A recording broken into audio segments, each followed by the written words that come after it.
Peace is not the absence of conflict. It is the ability to manage or handle conflicts in a peaceful way. And that's why I welcome you on today's show, Hot Seat, right here on the Post Telly. I am Moses or Jewumi, and on the show today, my guest is a peace advocate, or can I say peace expert, and he is the project coordinator of the Peace Initiative Network, PIN, someone that has traveled far and wide, giving lectures on how to attain conflict resolution, peace building, and the likes. And I'm talking about Dr. Michael Olufemi Sodipo. Are you welcome to the show, Doctor? Good morning. Thank you for having me. Yeah, thanks for coming. But very quickly, let's get to see his profile. And when we come back, of course, with the interview segment. Stay with us.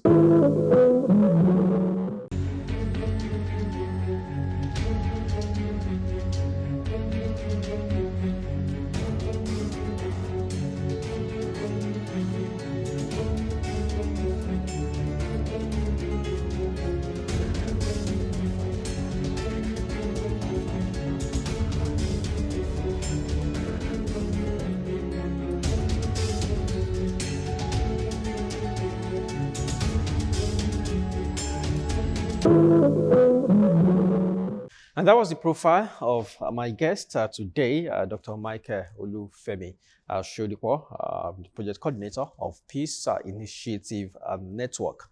And you've seen it all. You spent quite a number of years in the North, doing what you do, trying to foster, peace and unity, up North.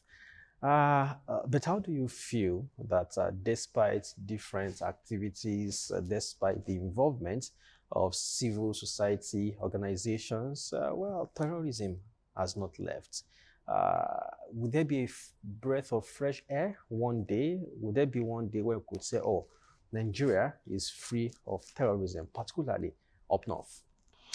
Thank you for, I think one thing we have to know is if all of us are involved in peace building, it's not enough. It's not enough in the sense that all hands must be on deck. Peace is divine, and it's something that all of us should be involved and engaged in. Talking about peace in the North, it's something that has to be, we have to look at even the people. I think we need to understand who are the people. We have to know what are the culture, what are the beliefs, and what are the, how would I call it, way of life. And that also tell you that we are looking at, it's not just a homogeneous northern, like some experts, especially foreign experts, maybe who just came in, maybe, and they look at northern, they look at Muslim North and say Christian South. But far from it. In the North, we have various cultures, we have various tongues.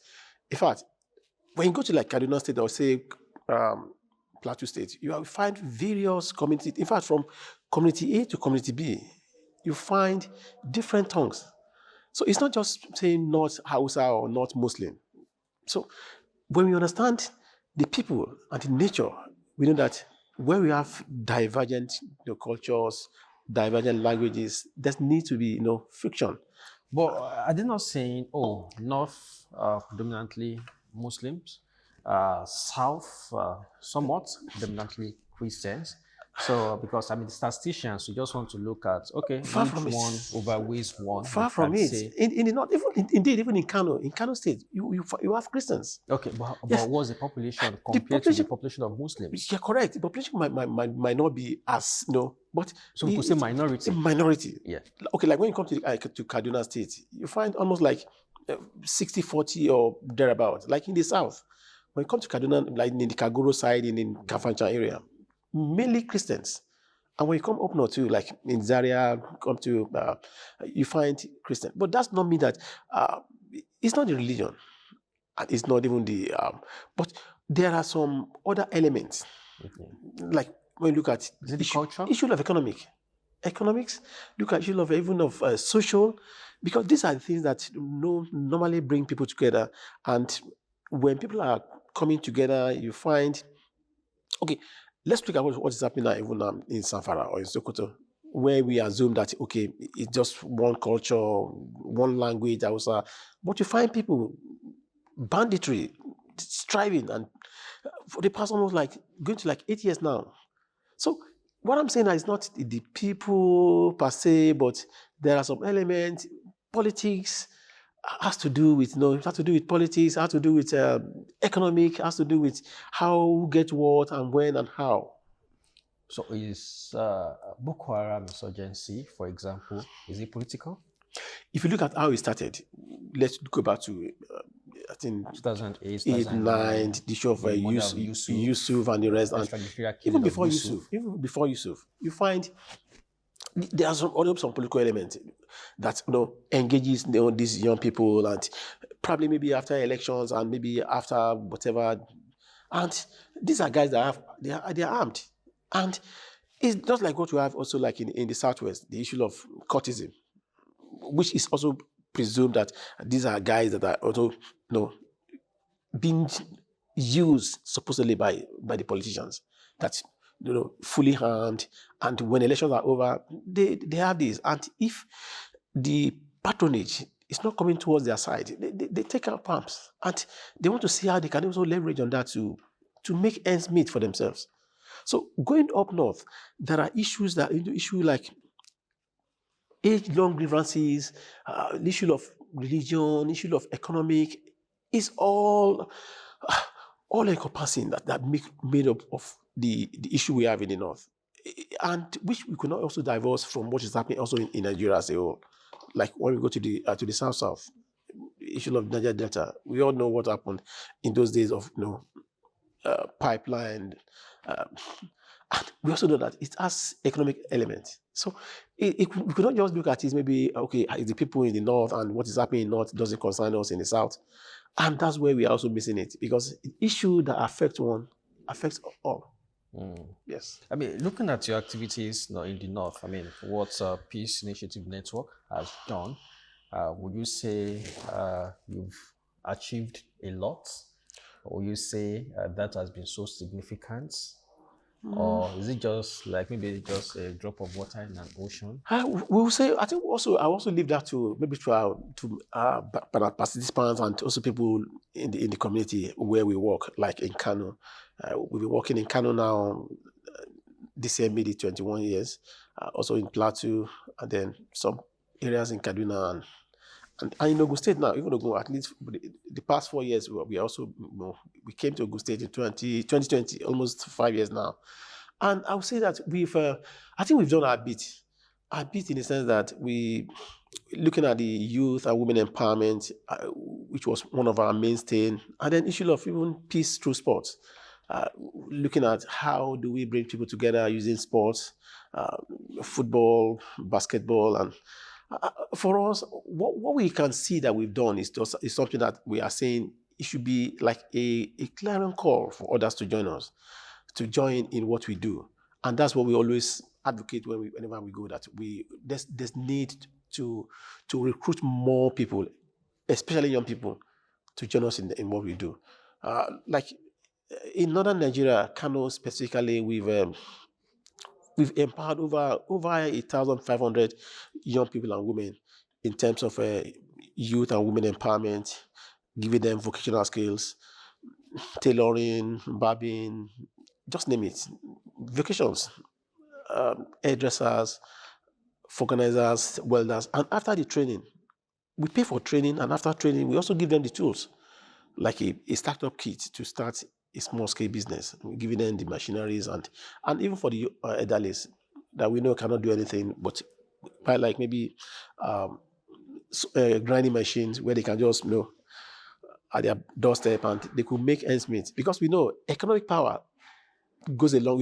In all my analysis, I've been talking about economic, because we know idle minds, and when you don't have anything, no food on the table, you just have to look for other means to make ends meet.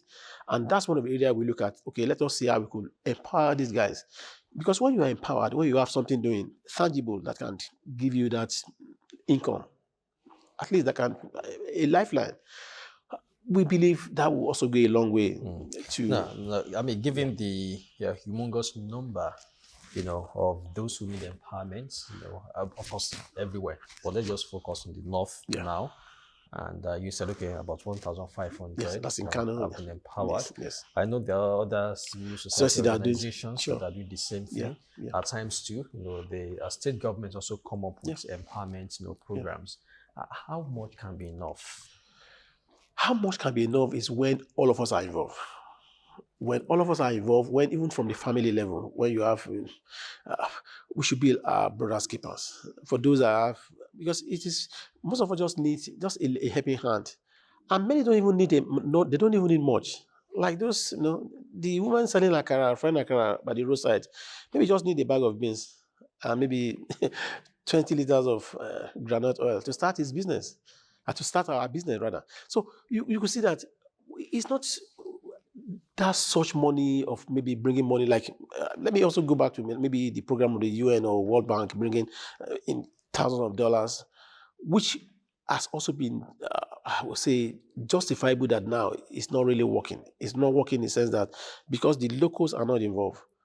It's like just engaging, okay, now you are working in Nigeria, maybe working in Abeokuta, in Ogun State, let's look at it. And you bring somebody from a Ghanaian to manage programming that doesn't even understand the culture, cannot even understand, even speak the language.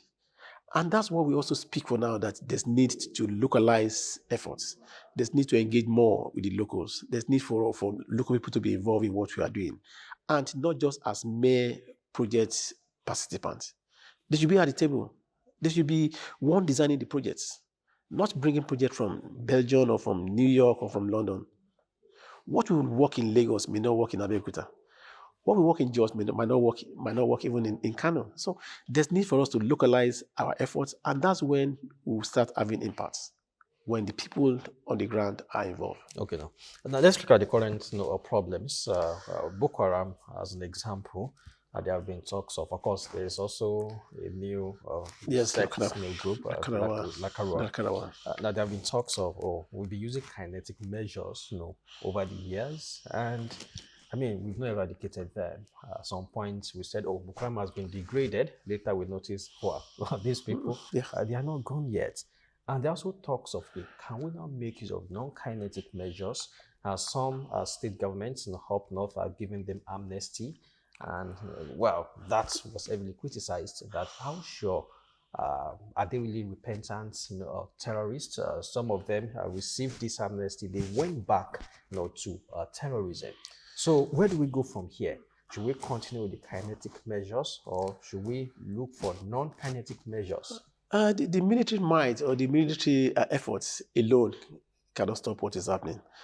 There's need for us to have the admixture of both soft approach and the kinetic approach. We cannot just discard the kinetic approach, but there's need to also focus more on the soft approach. That's the non-kinetic. And that's why I also give me back to, in 2014, I remember very well when we were called by the Office of the National Security Advisor to the President in 2014.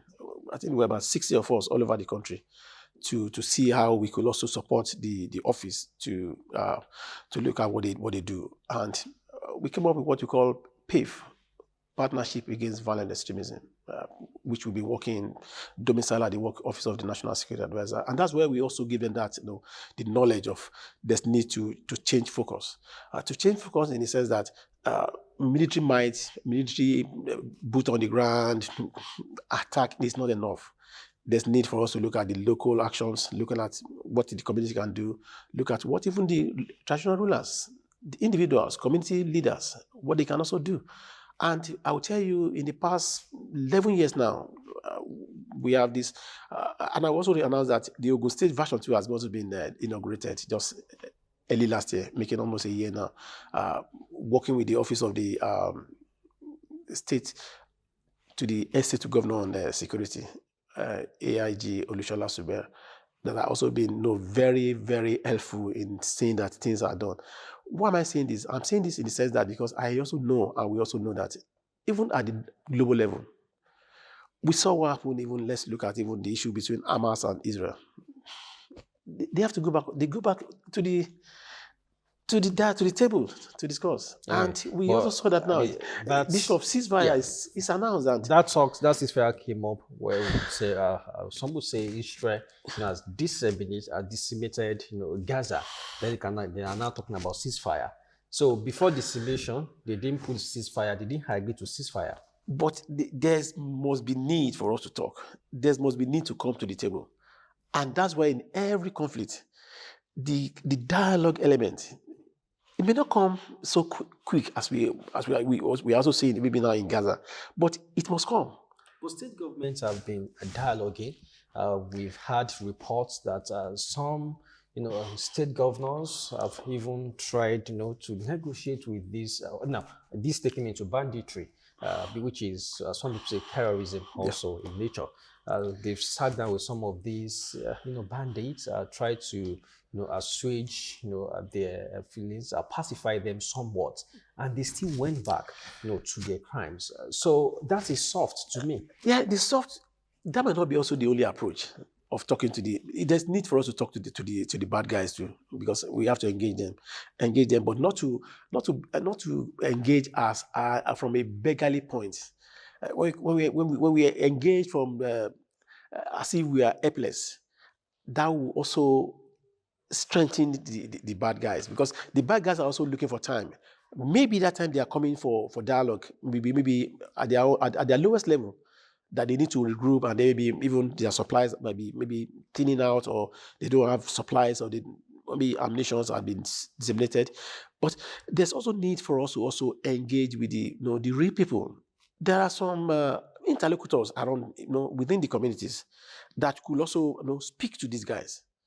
We have like in the north, we have the imams, we have the community leaders that when they speak, people listen.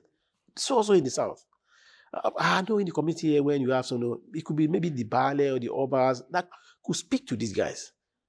I'm also bringing it back also to probably maybe the issues in Ogun State, the issue with cultism, and so the engagement should be all inclusive. It could not just be only to the leaders of the gangs, but we should also target some other. They have wives, they have brothers, they have imams, they have pastors, they have people they look up to as leaders. I remember even before Buhari came to former President Buhari. If you remember that, even Boko Haram also asked that they could talk to Buhari. Do you remember that those people that when they were like, okay, talk to this man, we will listen. But in modern fight against terrorism, everyone going to say, I don't negotiate with terrorists. It can be that, but looking at what happens, even at the international level, we speak. We negotiate. Okay, why do we have all these international mediators, international people that the so-called eminent personalities that go around the world to talk to? They talk to everybody, but it may not be on the camera that okay, we are engaging these guys. But even the Americans, they engage. Yeah. But most times, what comes out of this negotiation or this dialogue is that of amnesty. That's it. Because the terrorists will say, okay, if you want to neutral, if you want me to, lay my arms, then you must be ready to give me amnesty. Yes. But is it also fair on the number of souls, number of lives, they have killed? By the time they now say, okay, what else do you want me to do? Okay, take this amnesty, go and sin no more. What happens? What about justice? It's part of the post-conflict. I will call it process.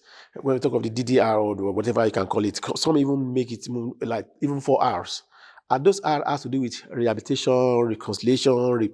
So, and these are the things that must be in place for things to. It may not come normal, like Yoruba, so it's something that we just have to, and that also comes to issue of forgiveness. Forgiveness in peace building is also very critical. Critical in the sense that we just have to forgive. But what about repentance? How can you assess genuine repentance and say, yes, so this person has And repented, that's this person is not going back, and that's why we have to his the old and that's ways? why there's need for them to be profiled. You have to profile them. Like I know of the safe safe corridor in the north where they have to, when they come, they lay down their arms, they profile them, they put them in the process. It could be 2-3 months, with the moms that will also be, because they also need to be deorientated, because they already have a very set mind that says go and kill. So it's for them now to now use the same, it could be the same cultural tendencies or religion, because like what happened in North, they use more of religion too, because they know people, when you say religion, people say, oh no, Nigerians, we are very religious people. But religiosity is not, it's not spirituality. So, but knowing the full really well that people are very vulnerable in the sense that when you use just card of religion, people just, they don't take it. We just have to use the same religion to de-radicalize, because many of them are not even, they were co-opted into the system without even them knowing. Many were many were adopted, many were kidnapped along the road, and they were just enrolled into the system. I know that happened even in the 2012, 13, 14, that they could just enter a village and just look out for the young people and just like military recruitment. So those ones can be, they can be profiled and then put up in the process to see what they, like even what we have also in the south is something we can do also. The Curtis, they have the level of oath they've taken, and so there's need for us to de-orientate their mindset and then bring them back. But issue of forgiveness for the victims, I think that's also one of the reasons what we have a very strong point even in the north, like in Borno now, that many are coming, and you could know that these guys, you killed my father. How can I forgive you? But we still have to forgive to move on. Because when we don't forgive, the conflict will be intractable and it will just be endless. But we can also not take away the possibility of them going back to their old They ways, could, they could. despite all if, the if not well efforts, managed, despite all profiling, if not well managed, even when it's well managed. when it's well managed in the sense that after profiling, after knowing, these guys, are they the real commandant? Are they the just arm bearers? And from there, they could come back. I know of someone in Kano that was, in fact, even mere looking at him, Hamad is a very strong, I will not say Curtis today, but we call them Yandabas in the north. People that they can just call, they can kill now instantly. But this guy now is one in our program, and he has become, in fact, a peacemaker now. Vanguard for peace in Sheka, in his community.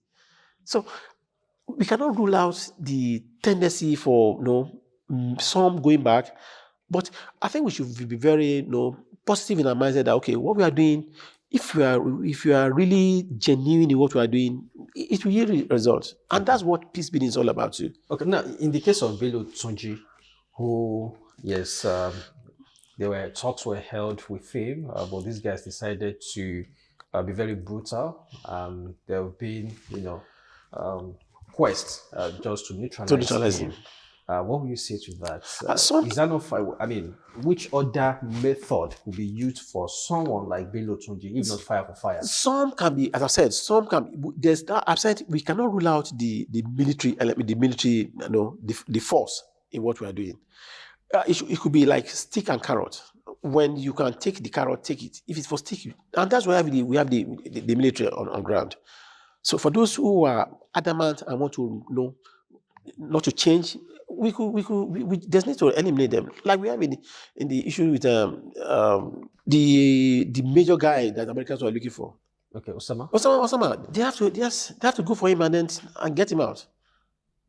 So for those there's need for us to take some people out, and why there's need for us to look at some and then say, okay, well, these guys maybe the state they are redeemable and something they can come back. But for those that can come back, that's it. I could recall years back when the former governor of Kaduna State, Nasir El-Rufai, spoke about carpet bombing, saying, okay, we know that these people are largely in Sambisa forests. Yes. And they said, then let there be carpet bombing, for them. Or why is it so hard? Because to many people in the southwest or in the southern, southwest, southeast, south, they feel like, okay, if these people are in Sambisa, why is it so hard for you to, Just identify their invade, and they're locations, just invade them, and decimate them once and for all? Though I have also been to the north. I've been to, Yobe State, and I also know the topography that at times it could be very, very hard. very, very But hard. with the use of technology, is it that the Nigerian army is not technologically advanced in their operations? So why? And that's the need for us also to share intelligence. The need for intelligence sharing, even among the locals, and then even international. Like we are talking about the French, the Americas, that also have this high technology that can be deployed. Deployed in the sense that talking of issue of drones that can just maybe for surveillance. That is also very important. But going to like, okay, they're in Sambisa, let's go and invade and just take them out. Are we sure those guys, the people that were probably maybe adopted or even kidnapped for ransom or whatever, are we not sure they're also there? Because they will want to use people as shield. I've not been to Sambisa Forest, but I am very sure with my security and peace knowledge that when we get there now, you find that there will be some of the guys that are taken out from here, probably adopted or whatever, they might be there. And if you even go to their camps too, in their camps, they use people as shield because they know you are coming. And they want just to, like the issue of the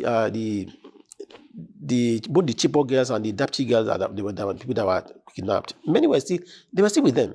So those are the ones they will use as shield. So when you're coming, you are meeting those guys. And when you're meeting, those are very vulnerable, women, children, there's nothing you can do. Than to just, and that's why even the military cannot just, they could know, like I think it's not the public, the spokesperson for the military. It's like we know where they are. But they cannot just go there and just let us eliminate and get everybody out. So it still has to be gradual. And this, why it is very, very difficult. But we've seen accidental airstrikes, in recent times. That cannot be overruled. Overruled in the sense that, because at times you might just, even among the military, even the Americans too, there's this friendly fire that at times you see them killing themselves. They could just be maybe, okay, you thought maybe somebody's coming to attack you, and it's your colleague. So all those accidental attacks, and it can be minimized when we deploy more of technology, drones, and others to carry on and that's why I think the government is doing that now. Because at times, when one thinks, we'll make a landmark progress. I could also recall 2-3 years ago, there were sort of Tucano jets, which are the former American president who is returning. Yes. Donald Trump, yes, released those Tucano jets, and we heard, it's a game changer. With Tucano jets, you can fly high as you want to. You can just suspend in the air. Then you'll be able to locate them, and you bomb them, and you hit them so hard. Yes, the Tucano jets, I believe those jets have arrived. But I mean, if our personnel can also handle all this technology. There's need for training even for within the army. There's need for training even for the locals, the so-called GTF or the civilian, how do they call them? So there's need for more training. There's need for more engagement with the local people. There's need for more even sharing of information, both with the local people, with the international communities, and there's need for us to even work very closely with our neighbors. Because you could know that when this happened, the next thing they are in the jail, they are in charge. So there's need for us to work around the Lake Chad Basin to make sure that we are in good time, in good stead with our neighbors. Because if not, we continue chasing shadows. So there's need for us to have it could be all embracing, all inclusive approach. That has to do with even the empowerment. It has to do with engagement. And international, even also at the UN. What about the use of mercenaries? That seems to be a last resort. But have we gotten there? Mercenary can also not be overruled, because there's need for us to have, I said, any approach that we could use to at least to ameliorate and then to stop this is a welcome development. Because this is a non how will I call it, conventional warfare, more like a guerrilla warfare that you don't even know who you are fighting with. It could be the next moment they are in town, getting their information, and the next thing they are in their trenches. So there's need for us to have and that's why it's also very difficult to even to attack them, because at some point the locals are also feeding them with information, probably because maybe of benefit they're also gaining from them. We also know, even right from this onset with the Boko Haram, we know there are some elements even within community that also give them information. The same thing applicable to even to the banditries now. You find people in the community that are also, they're their suppliers. They supply food and all sorts of things to them.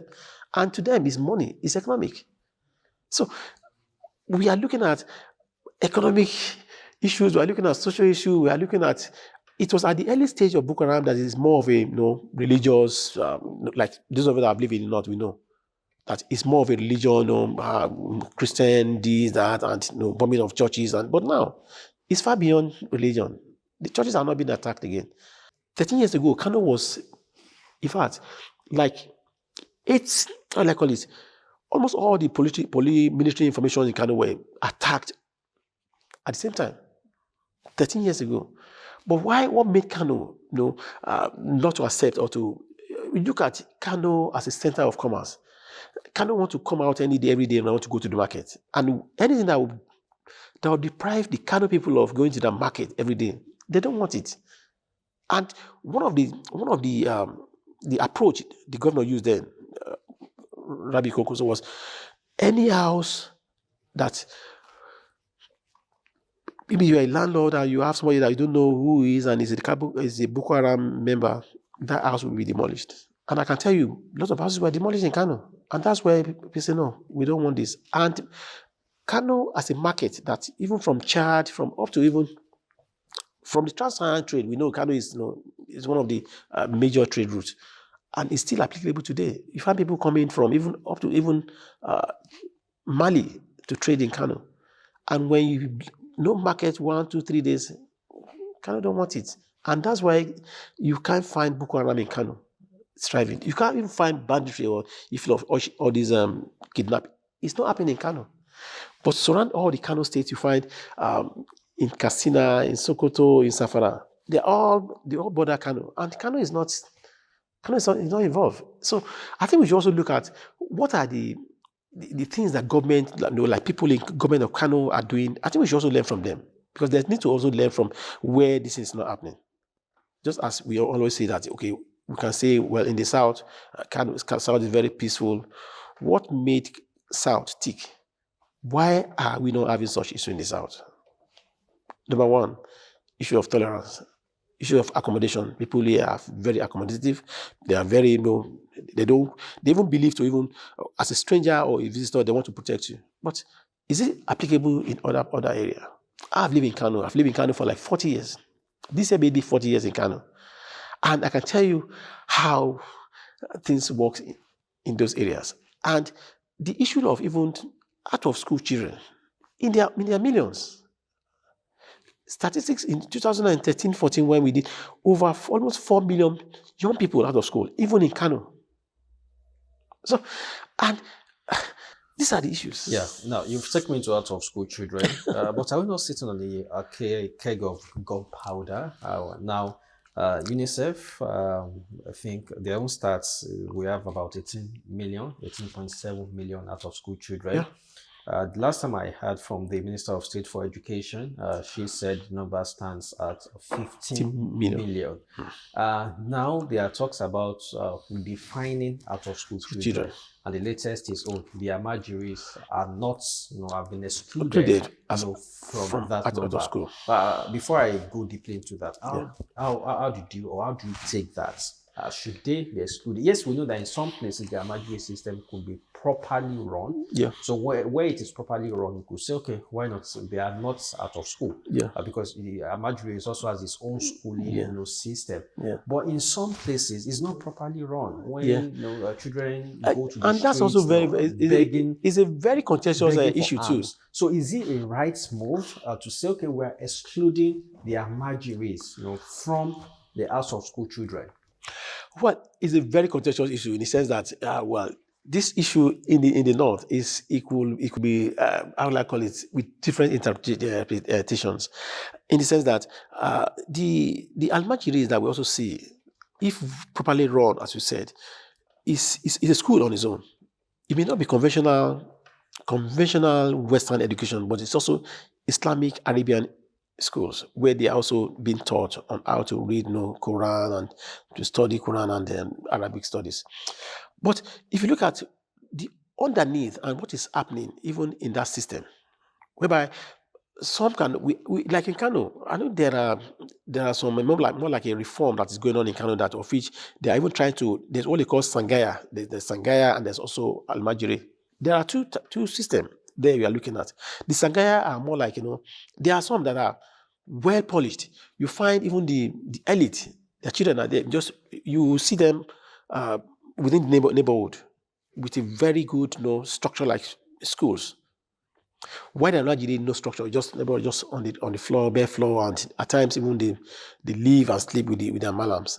And in the morning, in the afternoon, in the morning they go out for arms, and they go back, taking some of the arms even back to the malams.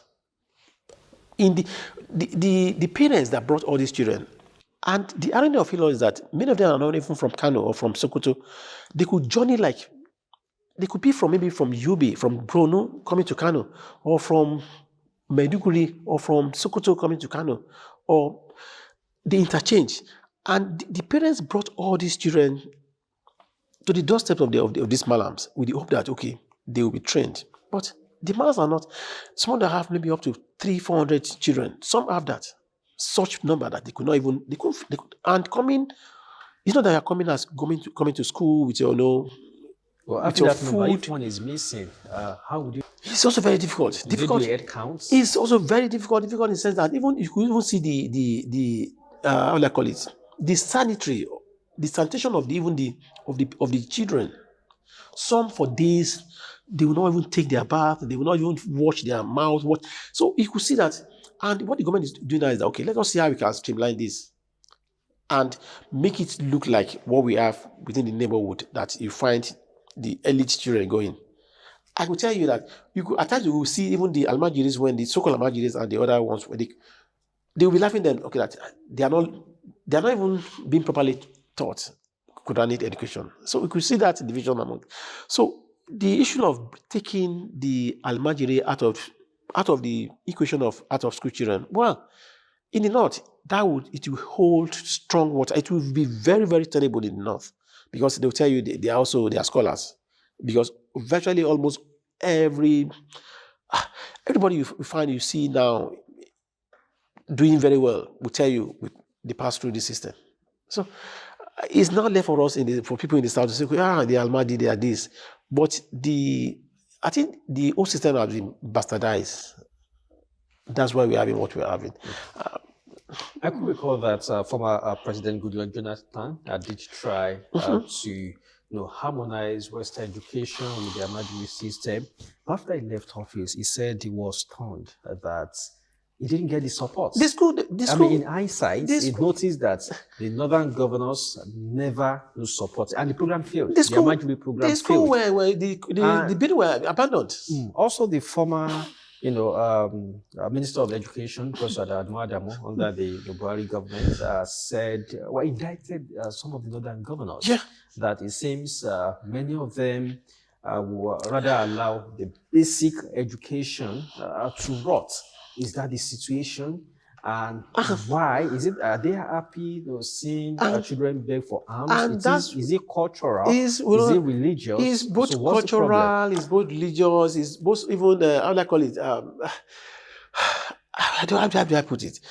It's something that And it will even be, it can have such strong decision when you are also maybe somebody from the heart of the system, maybe a Christian from the south or from anywhere trying to do that. It will be good if maybe the Sheikh Gumin of this world can do that. You see it to be fully embraced.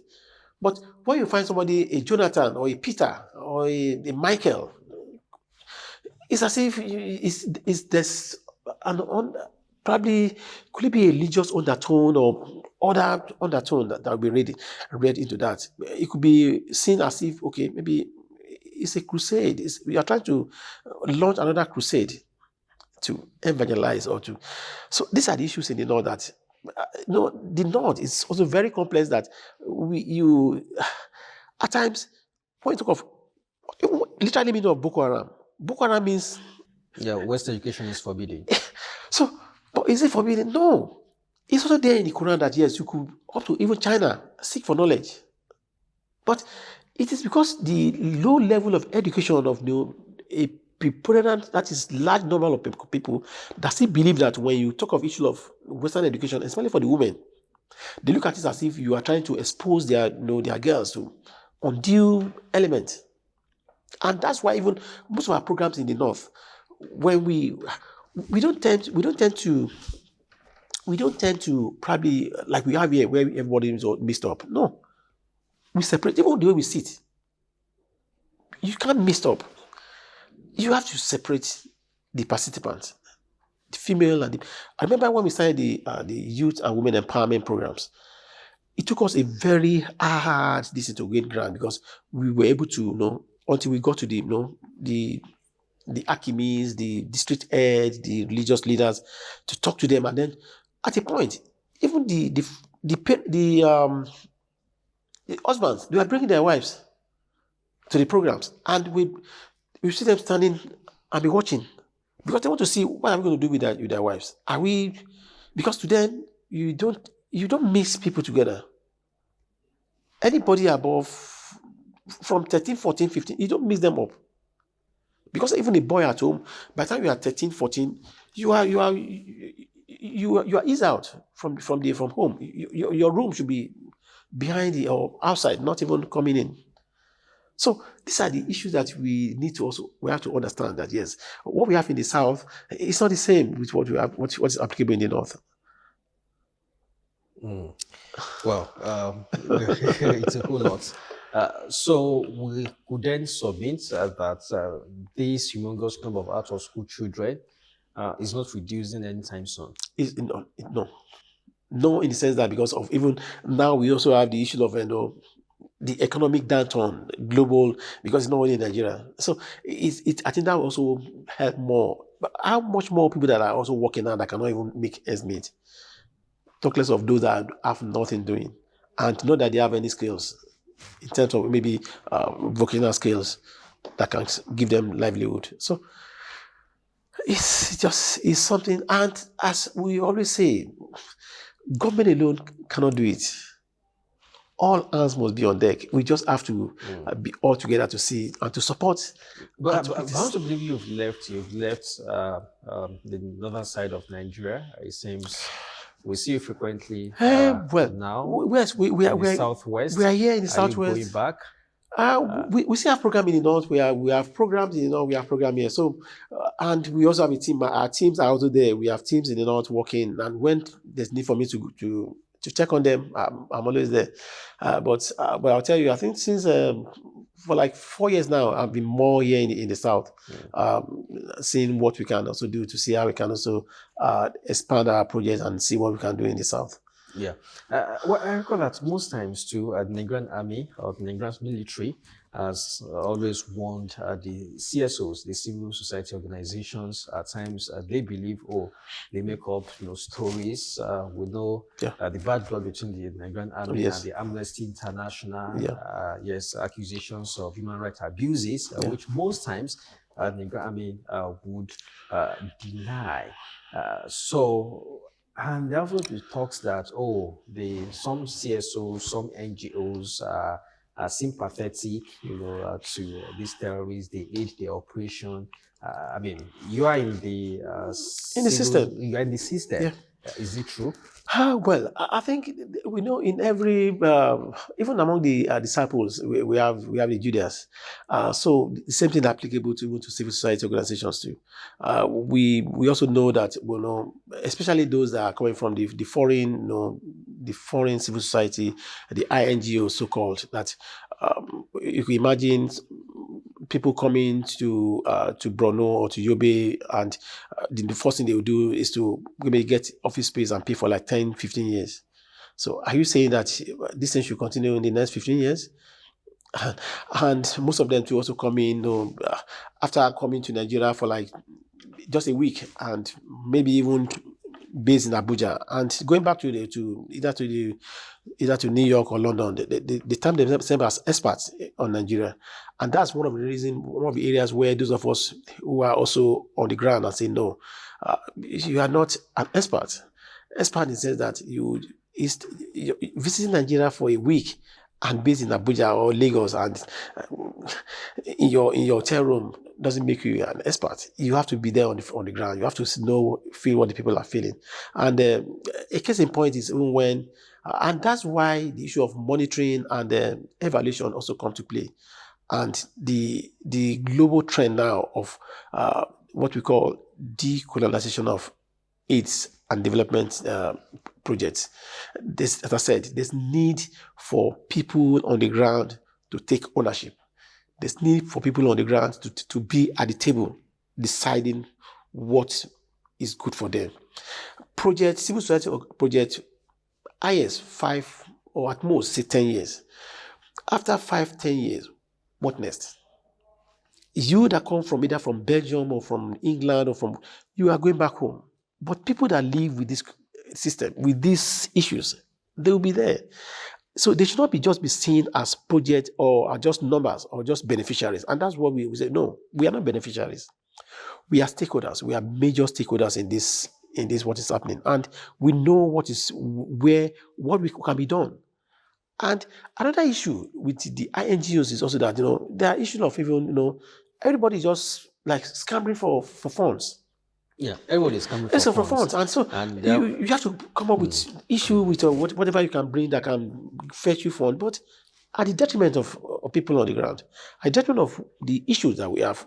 And that's why even at the UN level now, I know this is one of the things we also advocated. I just came back less than a month ago, and where we also talk about the issue of UN, civil society UN dialogue, where we talk about the need for more engagement of civil society and people on the ground. And thank God, the UN of this world, the USAID, they are also listening, they are shifting because they could see that all the money given to the NGOs, so-called NGOs, and some national NGOs, no impact. So there's need for to spread this thing out and make sure that there are some people on the ground. They are not even civil society practitioners, but they could garner more strength and support than even so-called civil society but groups. at times, so the INGOs rather come here to do their thing because we're also seeing cases where money will be given to an NGO NGOs. and the money would be diverted even to the place of research. Those days a researcher would win a grant. You get the money, you do your thing. But now they rather give that grant, they give it to an institution that has been a renowned institution. Institutions. So you as a researcher, you have to go to your institution and just, okay, I need this to do this. They will release it for you in piecemeal. Then so much monitoring, your institution will follow up the international. So is it not because some NGOs also they've not lifted. I don't know the number. Yes. I know some have also not done well. Some Done have well. diverted this Yeah, money. sure. Some are in this business because they just feel like, oh, there's grants. There's sure. I could collect millions of dollars. Yes. Then I could use this for myself for their own personal gains. But now the space is thinning out now. It's thinning out now in the sense that gone are the days when people just come into NGO, civil society space and just grab money. It's not possible now. It's not possible. I'll tell you, the funding that are going back to donors' coffers is for more than 3/4 of what is being disposed annually. I could give you the statistics, even at the UN level, even at the state, because they also do their due diligence. Due diligence in the sense that they have to be sure that it's not that maybe you must have your CSC, there are a lot of CSC, people that have your certificate, but you must be tested. You must be is somebody that, okay, we've know this guy is doing this. It could be a researcher in the school, university. It could be a local that I not even civil society, how will I call it, registrations. Like what we are doing now, we call it local action fund.